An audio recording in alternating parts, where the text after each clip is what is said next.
yeah, this one is kind of, I guess, focused on online working, because someone asked us a question on one of the comments on our videos, and it was like, you know, how do you do person-centered planning online? And they were like, how can that possibly work, or something like that. Okay. So here we are. It's an interesting question. I think it was obviously Ed Syke, Ellen, who was asking the question. So okay, all good. So it was along the lines of, I suppose, can you do it? How do you do it? Yeah, how do you do it? That kind of thing. We thought that could be the kind of focus for this one. Yeah, that sounds good. Yeah, got a couple of questions kind of floating in my head. So yeah, all right. Go for it, Ellen. Shall I go for it? It's yours. Okay. Yeah, so obviously person-centered planning is really important and key to inclusion. And I can see that in Inclusive Solutions, you use paths as a method of person-centered planning.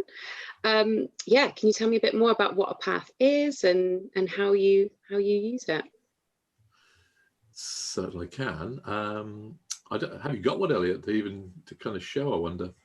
That might be good. Yeah, if I can find one. Basically, a path is probably the gold standard of person-centered planning. It's right in the heart of a sort of suite of processes which enable us to carry out person-centered planning with a child, a family, a team, a school, organisation, whoever it might be. And it's beautiful. We learned it from Jack Pierpoint, Marsha Forrest, John O'Brien, who kind of created these processes in North America, Canada, quite a few years ago now. But we just love them straight away. As psychologists, we just embrace them because they just felt so rich and meaningful and full of psychology, actually. Even though not created by psychologists, the psychology at so many levels, beautiful, rich, really. And I suppose at the heart is the notion of kind of group planning.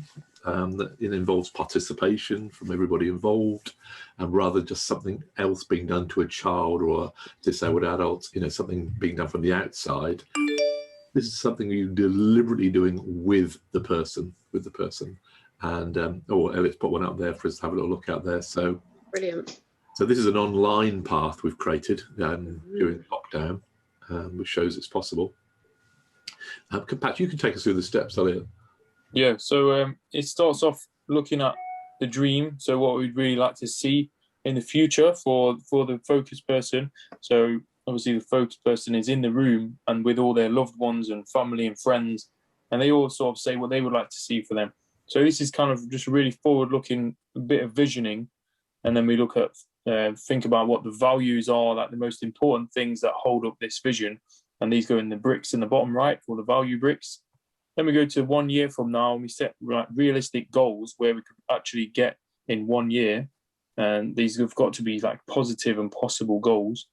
So that's kind of grounding, and it keeps everything realistic. It makes it not just sort of a really, colourful, exciting meeting, but makes it something that's actually realistic and useful.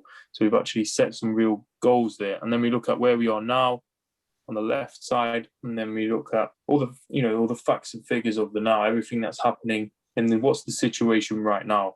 Because obviously you're here for a reason. If you're having a meeting like this, it's because it's probably not going too well right now usually. So then we look at who do we need. People sign up their names, and they sort of volunteer to be a part of this future for this young person. And then we talk about staying strong as a team, what we're going to do to make sure we stay on course towards our goals. And then actions. Who's going to do what by when? This week, today, tomorrow. These have got to be accountable, solid actions that are going to happen. So, yeah, that's the steps. Brilliant. That looks great. It looks really, it's very visual as well and very colourful. And it looks like you can kind of personalise it and make it quite bespoke to who it is you're working with. Is that right? Yes, definitely. You're always working, when you're working with a young person, you're always asking what's their favourite colour, or what does that look like? It's all very visual. We want it to be as personalised as possible. That's the whole point of doing person-centered planning, right? Great. And is this a similar setup to your maps as well? Because I know that you do a lot of maps in terms of person-centered planning. Tell me more about that. So again, very colourful, again, going through a series of steps in the process. And but the difference, I guess, is you're starting with the story so far. You don't have the goals for the year ahead, but you do have the nightmare for the future, which of course is very powerful. We talk about who is the person, in terms of the metaphors around them, what their gifts capacities might be, or if it's a group one, collectively, what's the group's about, when are we at our best collectively, what will it take to get towards the dream and away from the nightmare, and then finally actions. So again, this is an example of a map we've created online, and yeah, so it just shows that we can. It's been possible, despite what kind of reservations at the start. It was amazing what has been possible. Yeah, and can you tell me more about that? So, how has it been possible? How do you create these beautiful visuals, and how do you keep people engaged in kind of online remote meetings and planning meetings? Yeah, good questions, Ellen. Good question. So, I mean, for starters, it's the same question around gathering the people who care about the young person and trying to get all the right people gathered. But obviously it's on Zoom or it's on Teams or whatever sort of platform people are using. So there's still the gathering, so we still have the people there.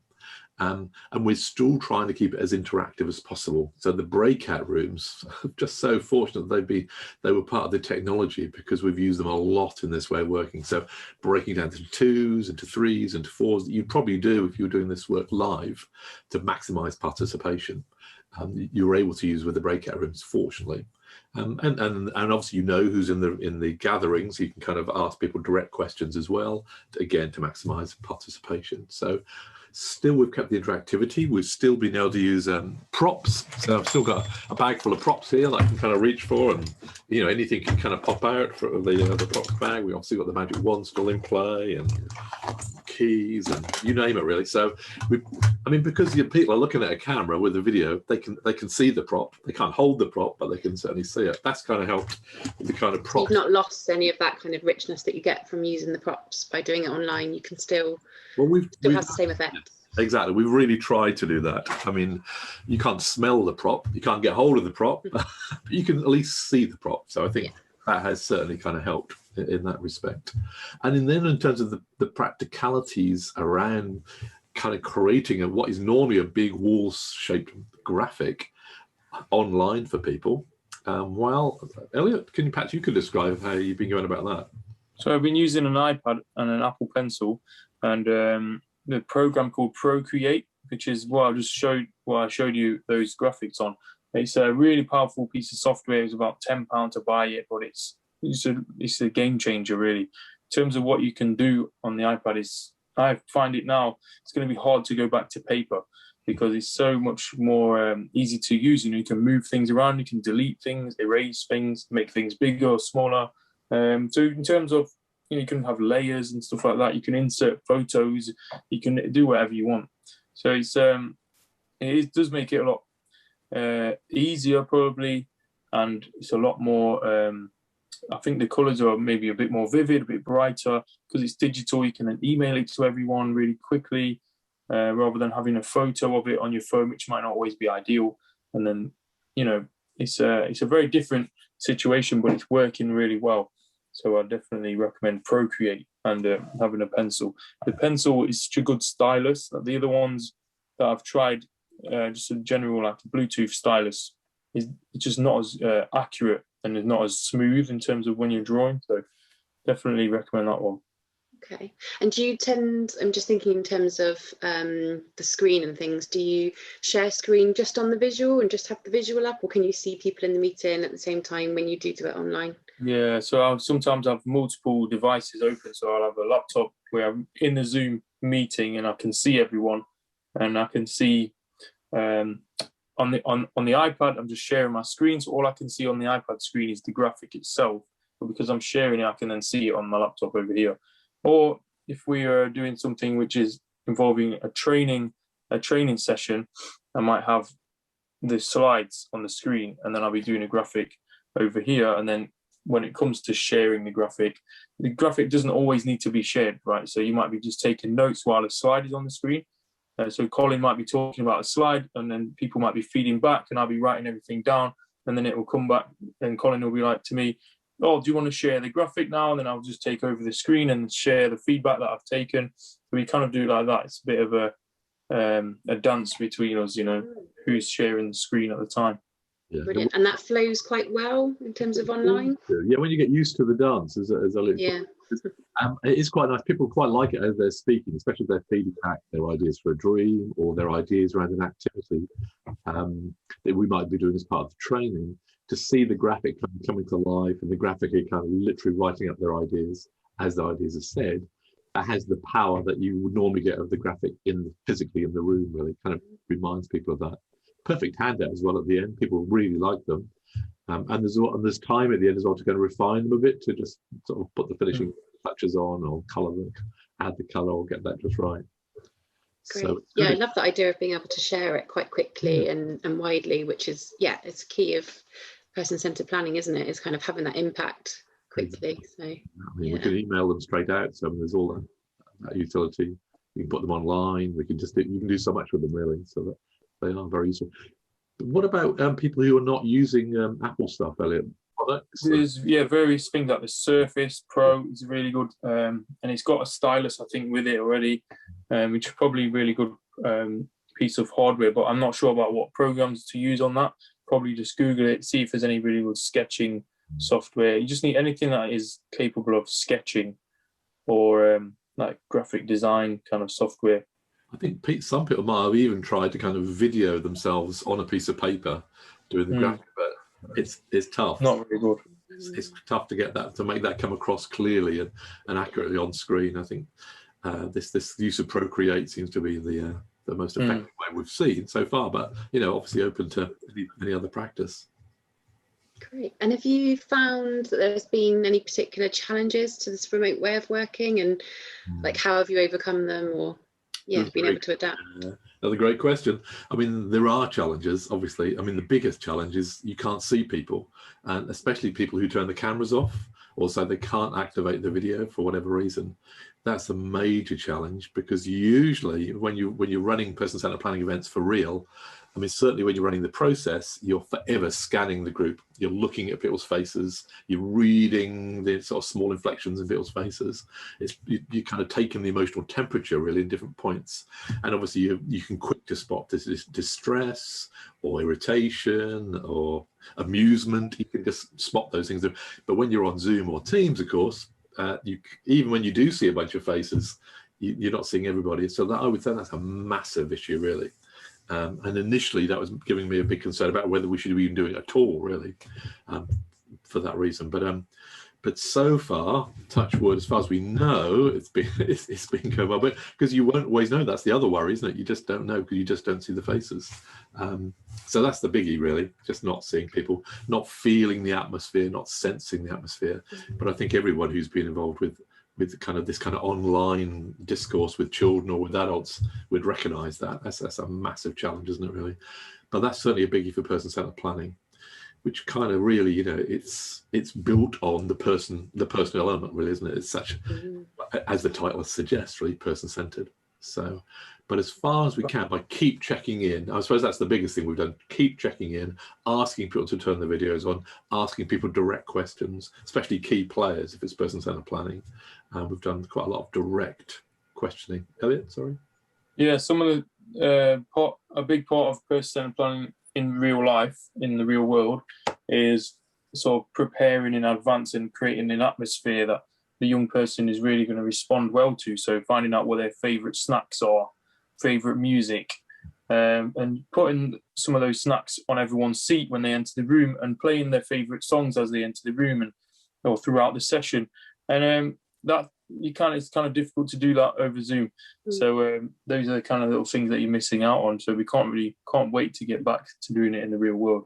But at the same time, realise that there's a lot of benefits to doing it online. So you can do really long distance work. So you can be doing this with someone in Australia or something like that, whereas you wouldn't be able to do that in the real world.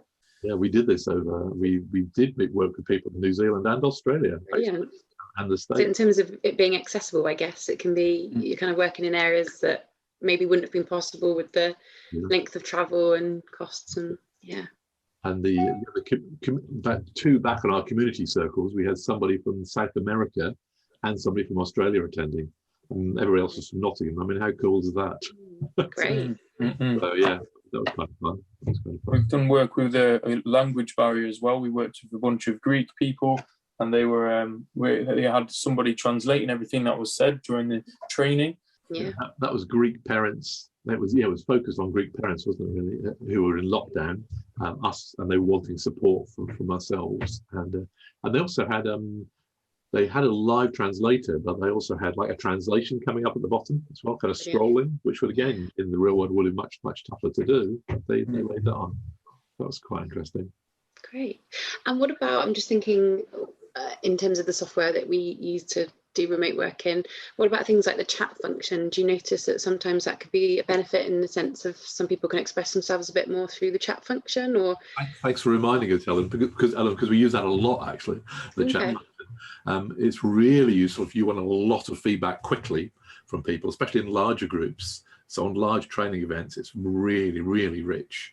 And we just ask the question, whatever it might be, that we'd usually ask the group to maybe just buzz around, and then you can get everybody responding potentially, everybody who wants to. So, and with person-centered planning, similarly, so say we're in a section like how we're going to build strength, particularly if time was running a bit tight, or you hadn't got time to put people back in the groups, you can simply say to people, how are we going to build strength around Ellen?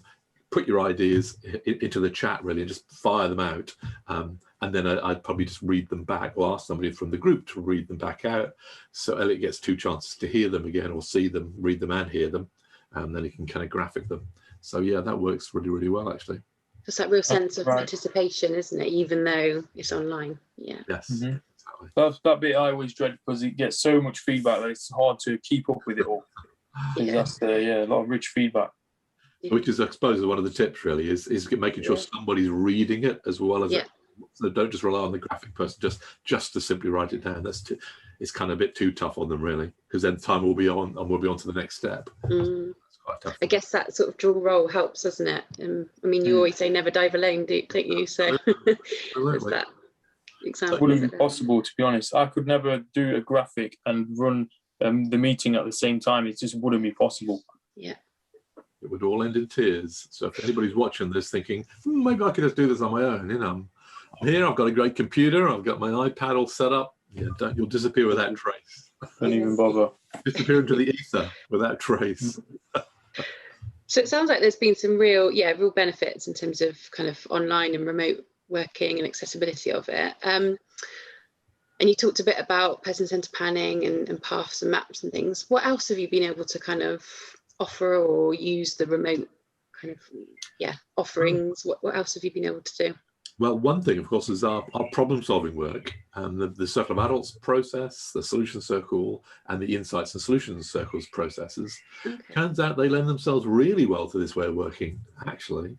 So in Suffolk, for instance, they're offering a staged approach to meeting the complex needs, including the most sort of challenging behaviour and SEMH kind of needs. And they are finding they've actually built the Solution Circle, the Insights and Solution Circle, and the Circle of Adults into their staged approach. So that's just one local authority. But we've also in our training been able to offer those approaches and demonstrate the processes live.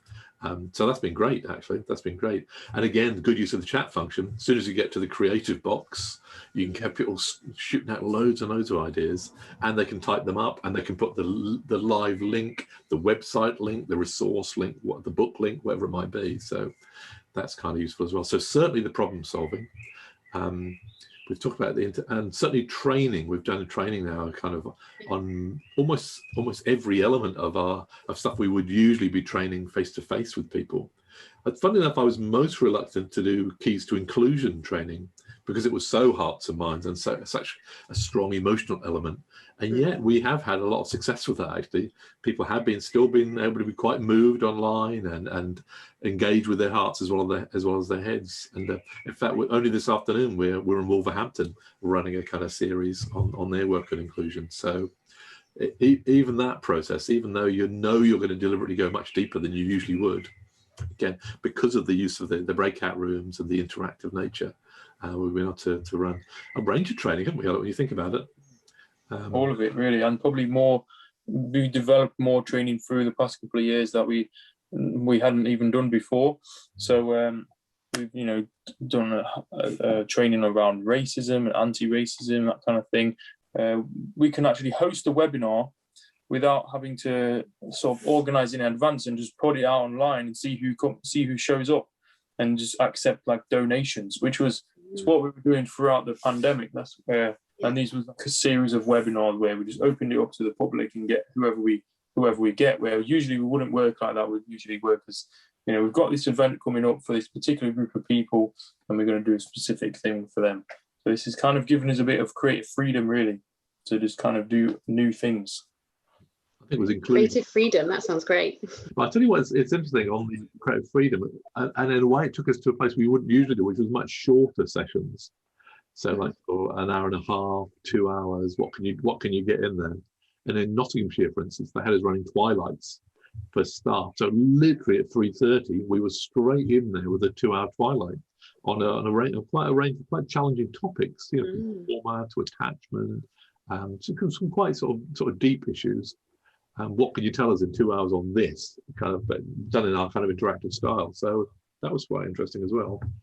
And as Elliot said, the kind of open, free for all, come along if you want to come, were interesting as well.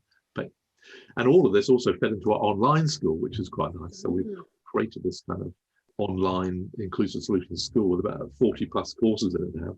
Self-paced learning this is, really. So we created them. Often at the heart there was kind of an interactive session that had taken place. Then we threw in resources, activities and ideas.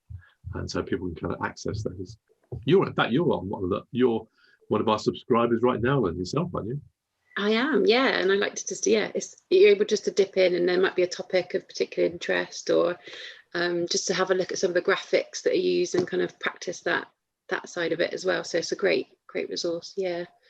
And if people wanted to, either access the online school or yourselves, or for some remote working, how would they do that? What would they have to do?